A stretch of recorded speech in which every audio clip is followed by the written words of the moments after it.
Sangkuriang. Once upon a time, there are a god and goddess which were detained for breaking the rules. They both then were sentenced to live the rest of their life in the world while doing good deeds. During their time on the earth, the god was turned into a dog named Tumang, and the goddess turned into a swine named Wayongyang. Tumang was owned by a king named Sumbing Prabangkara and lived in the palace. Both become good friends and stick like glue. One day, King Sumbing decided to go for hunt to the nearest forest. Apparently, it's the forest where Wayongyang lives. At the forest, the king needed to do his thing, and apparently, his bee was kept in a coconut shell. Little did they know, Wayongyang, who felt thirsty and found the water in the coconut shell, drank it, and she became pregnant. 9 months after her pregnancy, right after Wayongyang gave birth, the king back to the hunt on the same forest. He heard the baby crying, looking for it, and found a lovely baby girl. He took the baby to the palace without knowing that it was his daughter and named her Dayang Sumbi. Long story short, Dayang Sumbi grew up to the loveliest girls in the country.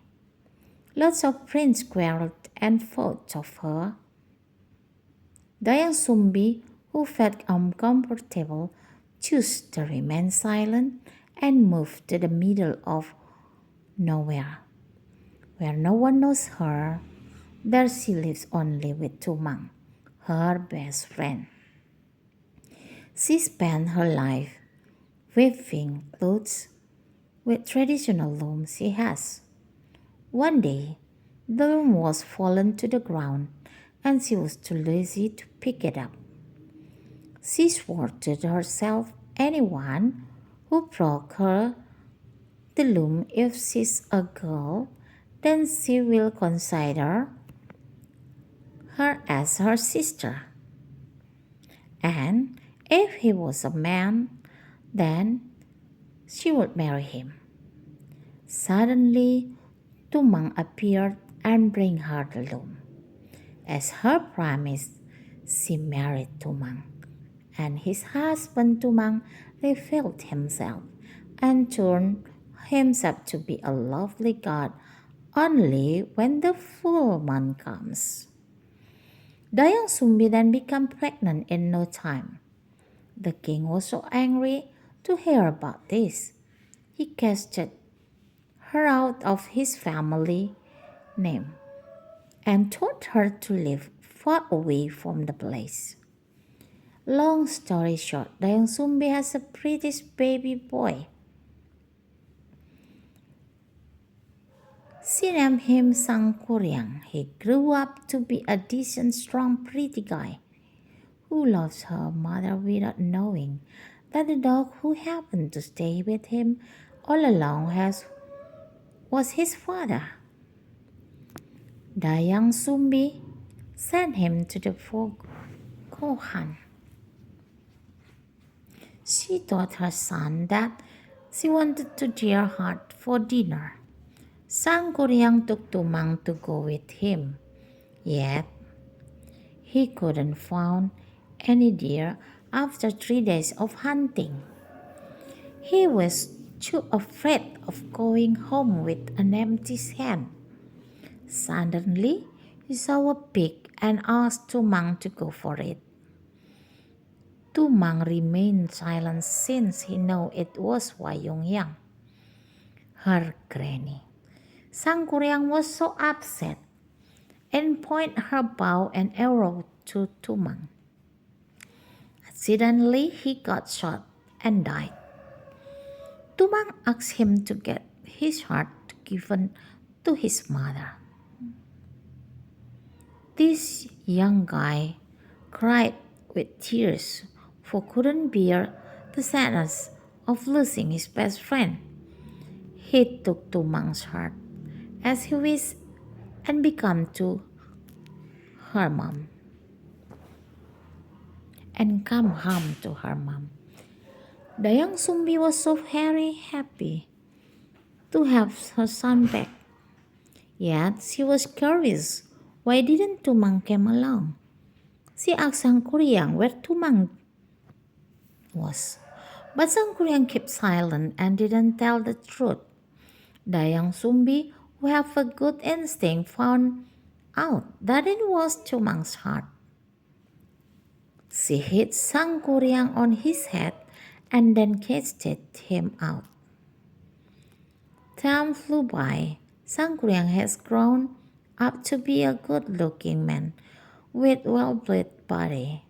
Meanwhile, Dao Sumbi, who was a descendant of goddess, was given an eternal beauty and stayed forever young. Sangkuriang, who wandered anywhere, one day reached his house, yet he couldn't remember that it was his mother's residence. Dayang Sumbi didn't recognize him either. When they met around the house, they both fell in love and planned to get married soon. On the day of their marriage, Dayang Sumbi fixed Sangkuriang's bang. She found a scar on his head and remembered her old forgotten son. Dayang Sumbi then called out the marriage and explained everything to Sangkuriang. Blinded by his love, Sangkuriang couldn't take the explanation and kept resisting marrying his own mom.